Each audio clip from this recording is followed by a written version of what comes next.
বাস্কেটবলৰ এটা এনেকুৱা পৰিৱেশ আছিলে যে বাস্কেটবলে এই পৰ্যায় পাব কেতিয়াও আমি আশা কৰা নাছিলোঁ।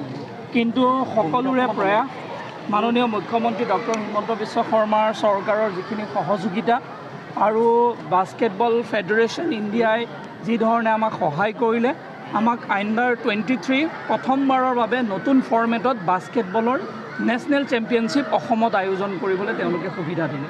আৰু সেই সুবিধা গ্ৰহণ কৰি আমি চেষ্টা কৰিলোঁ সুন্দৰভাৱে আয়োজন কৰাৰ। আপোনালোকে দেখিছে 30খন ৰাজ্যই অংশগ্ৰহণ কৰিলে, 30টা পুৰুষৰ টীম আৰু 25টা মহিলাৰ টীমে ইয়াত যোগদান কৰিলে।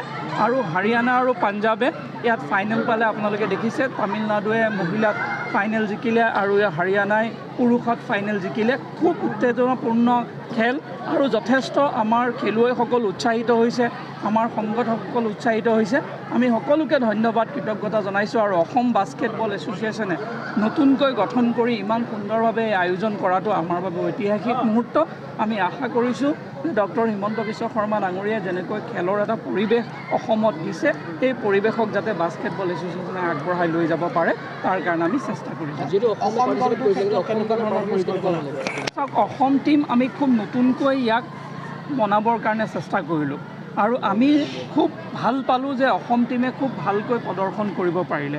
কিন্তু অসম টীমৰ আৰু প্ৰদৰ্শন ভাল কৰিবৰ বাবে আৰু বাহিৰৰ টীমসমূহৰ লগত আৰু কম্পিটিশ্যনত যাবৰ কাৰণে আমাক আৰু কিছু বস্তুৰ প্ৰয়োজন আছে, যিখিনি বিষয় আমি ইতিমধ্যে আলোচনা কৰিছোঁ যে কেনেকৈ ভাল প্ৰশিক্ষক প্ৰয়োজন হ'ব, কেনেকৈ ভাল ট্ৰেইনিঙৰ প্ৰয়োজন হ'ব আৰু তেওঁলোকক কেনেকৈ আমি বহুত জেগাৰ পৰা ভাল আমাৰ খেলুৱৈসকলক আমি উলিয়াই আনিব পাৰোঁ, এইখিনি আমি চেষ্টা কৰি আছোঁ।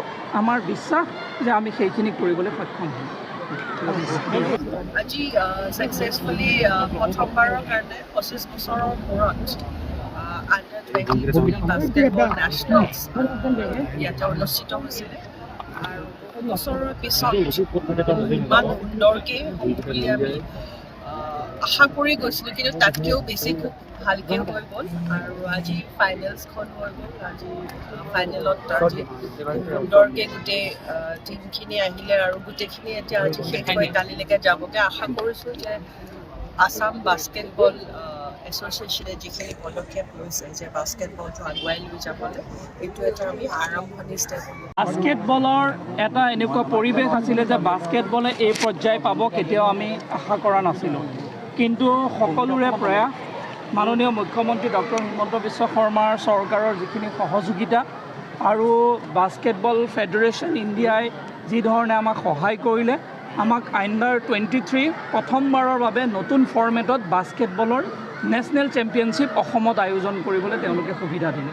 আৰু সেই সুবিধা গ্ৰহণ কৰি আমি চেষ্টা কৰিলোঁ সুন্দৰভাৱে আয়োজন কৰাৰ। আপোনালোকে দেখিছে 30খন ৰাজ্যই অংশগ্ৰহণ কৰিলে, 30টা পুৰুষৰ টীম আৰু 25টা মহিলাৰ টীমে ইয়াত যোগদান কৰিলে। আৰু হাৰিয়ানা আৰু পাঞ্জাবে ইয়াত ফাইনেল পালে। আপোনালোকে দেখিছে তামিলনাডুৱে মহিলাক ফাইনেল জিকিলে আৰু হাৰিয়ানাই পুৰুষত ফাইনেল জিকিলে। খুব উত্তেজনাপূৰ্ণ খেল আৰু যথেষ্ট আমাৰ খেলুৱৈসকল উৎসাহিত হৈছে, আমাৰ সংগঠকসকল উৎসাহিত হৈছে। আমি সকলোকে ধন্যবাদ, কৃতজ্ঞতা জনাইছোঁ। আৰু অসম বাস্কেটবল এছ'চিয়েশ্যনে নতুনকৈ গঠন কৰি ইমান সুন্দৰভাৱে আয়োজন কৰাটো আমাৰ বাবে ঐতিহাসিক মুহূৰ্ত। আমি আশা কৰিছোঁ যে ডক্টৰ হিমন্ত বিশ্ব শৰ্মা ডাঙৰীয়াই যেনেকৈ খেলৰ এটা পৰিৱেশ অসমত দিছে, সেই পৰিৱেশক যাতে বাস্কেটবল এছ'চিয়েশ্যনে আগবঢ়াই লৈ যাব পাৰে, তাৰ কাৰণে আমি চেষ্টা কৰিছোঁ। অসম টীম আমি খুব নতুনকৈ ইয়াক বনাবৰ কাৰণে চেষ্টা কৰিলোঁ আৰু আমি খুব ভাল পালোঁ যে অসম টীমে খুব ভালকৈ প্ৰদৰ্শন কৰিব পাৰিলে। কিন্তু অসম টীমৰ যিকোনো খবৰৰ বাবে যোগাযোগ কৰক 7099017330 লগতে 7099017110 নম্বৰত।